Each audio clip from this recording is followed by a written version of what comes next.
Welcome to Preps Plus Extra, the Milwaukee Journal Sentinel's high school sports show, where this week we're talking high school football playoffs. How you doing? I'm Mark Stewart, prep editor of the Milwaukee Journal Sentinel. Joining me as always, J.R. Radcliffe, sports editor of Now Newspapers. How you doing, J.R.? Doing great, pouring over my playoff brackets. It's a fun time of year for prep football fans in the state of Wisconsin. Yes, the high school football playoffs start this week. And in the Milwaukee area, you got to start at the top. And if you start at the top, you start with Arrowhead High School. They had another impressive victory this past week over McGuanago. Let's hear what a couple of their players had to say about the win. No, we're so excited. I mean, conference champs. We had shared it the past couple of years, so it's good to just be outright champs this year. So it's fun. What is it? I mean, you guys have dominated. I guess looking at the scoreboard, at least you dominated every game since the first one. Yeah. How have you been able to do that? We have great players. I mean, it's easy to just lines blocking great. We got great receivers, just getting the ball, great defense. So just easy, great play call. So it's easy enough to just score. It's awesome. Classic 8 champs. We're going to put that right behind us, though. We're going to move on to the next part of the season. That's the playoffs. How do you kind of make that transition? Because you haven't had a lot of close games. Now you got to kind of get ready to amp it up a little bit. Yeah, I mean, we always come out with the mentality that every game's going to be close, and we just look forward to every game and some competition, and hopefully we'll get some. Arrowhead opens the first round of the playoffs against Milwaukee Vincent. Let's take a look at that portion of the bracket. JR, you are a resident bracketologist. What stands out to you in that among these 8 teams right here? I was really curious where we were going to see Milwaukee King fall as one of the undefeated teams in the city conference. Would they still have to be near the bottom based on coaches now seeding 1 through 8, whereas in previous years it had only been a 1 through 4, and conference champs got preferential treatment regardless of conference. So I'm interested to see that King got a higher seed than Appleton East, which is a very good team playing in the Valley, Fox Valley Association. Arrowhead looks like such a powerhouse. I think there could be a compelling matchup down the road with Kimberly, but it's hard not to see Arrowhead coming through big time on this one. And what jumps out to me is obviously I was curious about King as well, and maybe the folks at Appleton East aren't happy about that. Maybe the folks at Menominee Falls aren't either. No kidding. Because it shifts who plays who in the first round. Menominee Falls, they've been a team that's if you kind of call them a surprise, this year finishing second in the Greater Metro. I'm really interested to see what they can do in the playoffs and how far they can take it. Let's take a look at one of our other area brackets. This is a really tough one. The Big Eight's always a puzzle to me because they don't play, the Madison area schools at the Big Eight, they don't play non-conference games, so you never really get a barometer of where they are against Milwaukee area teams. Last year, the Classic 8 best got throttled by the Big 8 teams. The 2 years before that, it was Classic 8 getting the best of the Big 8 schools. It wasn't even that close. So I'm always interested to see these Milwaukee-Madison matchups. The big one that jumps out at me here is the 3-6, Hamilton-Middleton. Hamilton's a very curious team to me. They did just fall to Brookfield East in the conference championship game, essentially a conference championship game.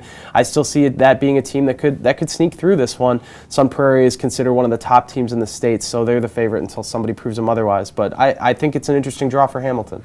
Yeah, McGuanago, they jump out at me. They had a couple close losses early in the year that, maybe they could be a 7-1 team instead of, a 3-loss team at this point. Hamilton, I might be a little, this is just my own thought, but I mean, that's a real strong number 3 seed right there. Mm-hmm. So, that Verona, Hamilton second round matchup, could be pretty tough. So let's take a look at Group D. Oak Creek's got to love the situation here. They've got a really good draw. If they see Bradford in the second round, that's a team that they've already beaten this year. They could see Franklin in the third round. That's a team they've beaten this year. Those are all Southeast Conference opponents.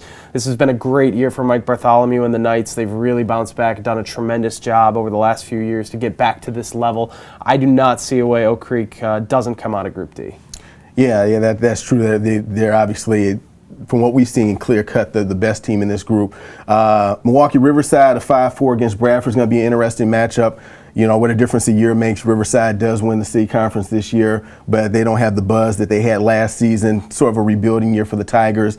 It'll be interesting to see if they can, win a playoff game, which in my mind would be a great step considering all they lost this past season. Muskego is another intriguing team to me as well. You got that Classic 8 Southern Lake matchup.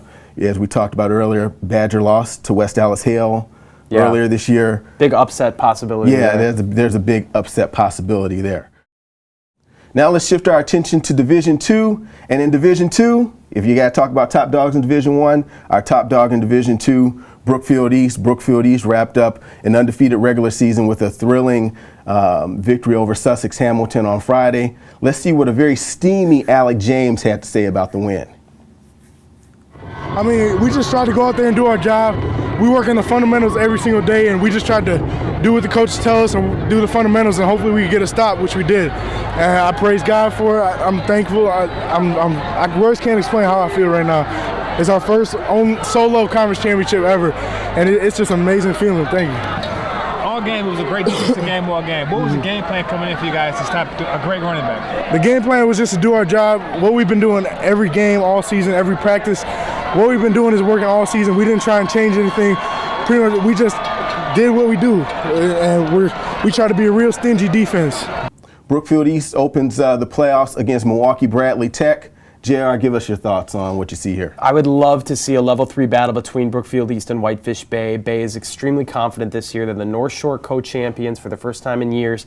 And remember, that team beat Brookfield East in the playoffs last year, and Bay brings everybody back, almost everybody back from that team. So they're going to feel like they can win that battle against Brookfield East. And then also that Greendale-Wauwatosa West game, just 2 weeks ago we saw those teams square off. Conference foes can meet in the first round this year. That game went to overtime. Tosa West snuck it out. It'd be really interesting to see what happens in the rematch. Yeah, the Woodland is never dull in the Woodland Conference. Brookfield Central as a 3 seed, possibly 3-2 against Whitefish Bay. That's going to be, a possible tough matchup for Bay to get by in order to get to that level 3 game. And, to me, Brookfield Central is, maybe they're a dark horse. They're a team that, I think a lot of people thought they would, they've had a good season, but maybe they would have been in the mix for the Greater Metro title.